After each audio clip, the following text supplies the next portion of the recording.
Какво става, хора? Аз съм Самката и това е един нов клип. Не съм правил клип от доста време. Нямам си идея от колко време, от около няколко дена. Първо, защото не ми идваше музата за какво да снимам. И второ, защото ми случиха някои неприятни неща и не ми беше до това да снимам. Но сега ще направя едно клипче, защото съм сам вкъщи, защото си научих и защото няма какво друго да правя. Мамо, ако гледаш това, знам, че ще кажеш, не е зле да седиш да почетеш. Там, мамо. Ясно. И това върши работа. Та добре, в този клип ще ви покажа,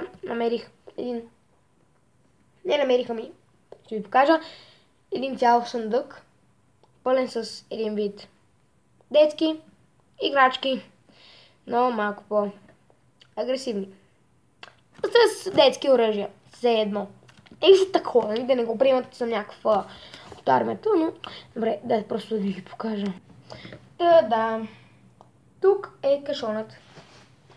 И първото ми оръжие е огнестрелно. Мисля, че револвер. Съм сигурен. Имам приятел, който разбира от пистолети. Така че, приятелю, я ми кажи, това револвер ли е? Нямам си идея какво е. Добре, това е пистолет. Това е още един пистолет, който е обаче автоматичен, с пълни ключа.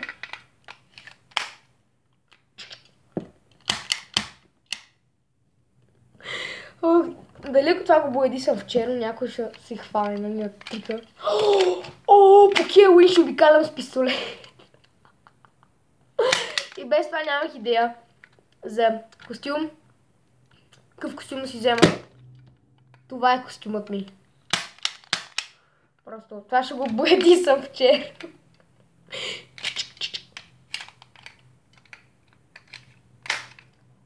Абе, затвори се. Дай парите! Или по-скоро, дай бомбоните! Добре. Следващото нещо е ето това нещо, което повече причи на кралски жезъл. И то беше майче. То беше брадва, ето тук беше запечена брадвата, не се щупи. И всъщност с него то не ми беше за някакво оръжие, така да се каже. Много успях само да го боядисам. Ето така. И не съм сигурна дали се получи. Но пак става да е хладно, размисъл. Не знам, така мисля. Добре. Следващото ни оръжие е ето това,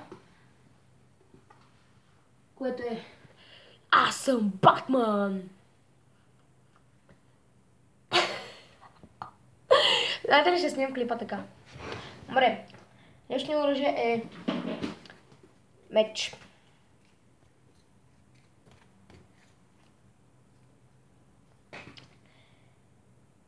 След това имаме още два меча. Малко са кремвиршести.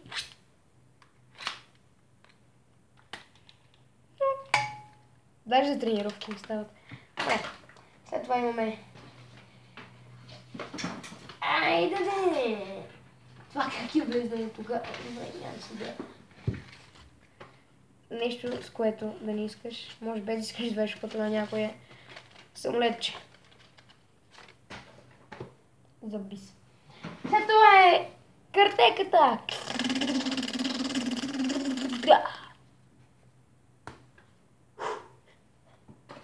Добре. След това е ето. Как сега да го сложа?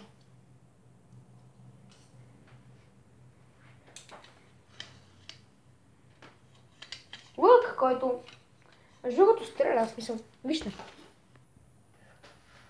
Ето как стреля лъкът. Стреля си доста силно, между другото.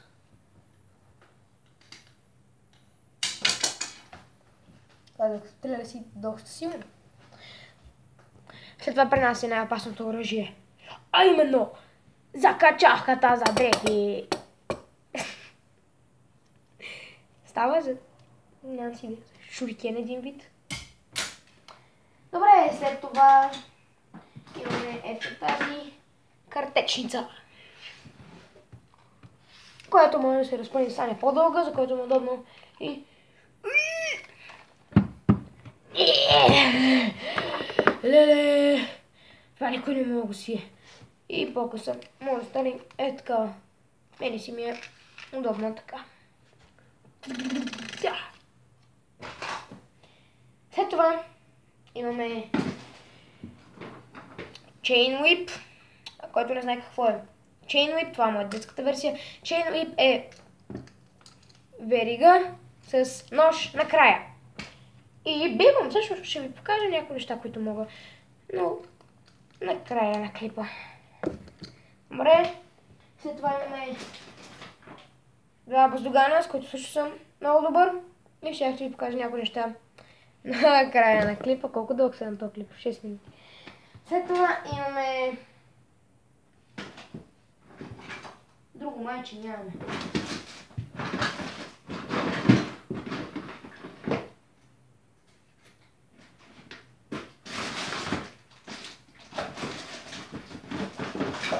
Имаме и флейта, като от...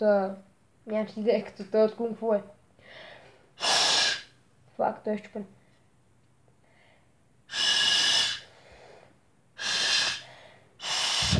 Щупена обаче яко пищи. Добре, и сега както обеща. Не, тук е някаква пръчка на брат ми. Пива. Андарт! Мусю! Хай! Това по-скоро да пъдиш кокошки. Добре, и сега както обещах, ще направя някакви трикчета с тези двете и с това. Но ще съм без маска. Разкрихте самоличността ми. Да! Добре, първото нещо, което ще ви покажа е с ето тези нещо, с това нещо.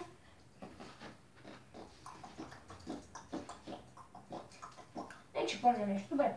Първо е прехвърляне през ръка от въртене напред.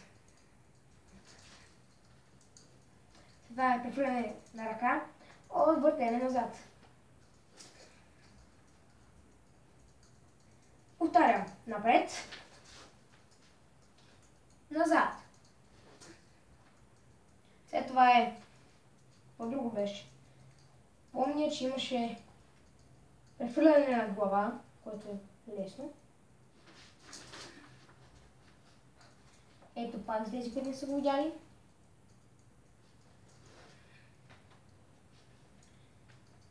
Друго имаше прехвърляне през крак. И това е просто спиране. Да.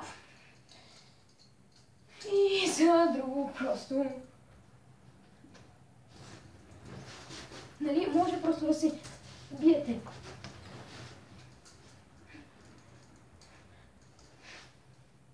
И така. Това беше от това. Сега са баздоганите, с които не знам някои специални трикове. Но пък... Знам къде съм бил с тях. Не знам. Нямам си идея. Не знам ли. Добре.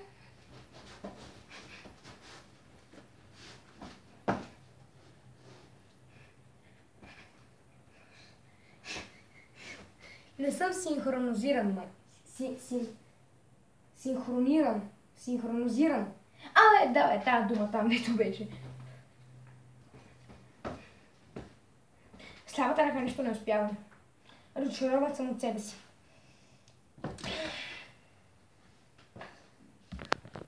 Добре, хора, това беше от мен. И от моите оръжия. Надявам се клипът да ви е харесал. Са ви харесали моите нинджа умения. Не знам защо хората, които говорят за нинджа, трябва да правят така. Като нинджите не стоят така. Това е позиция в едно бойно изкуство, което няма да спомена. Това е позиция. Ето така. Нинджите не стоят така. Никоя нинджа няма да ти тръгне да стои така срещу тебе.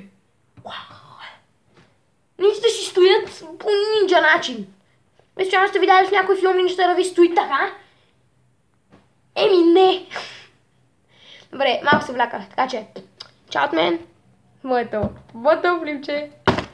Това клип ще свърши, когато направя ботъл флипът. Чао.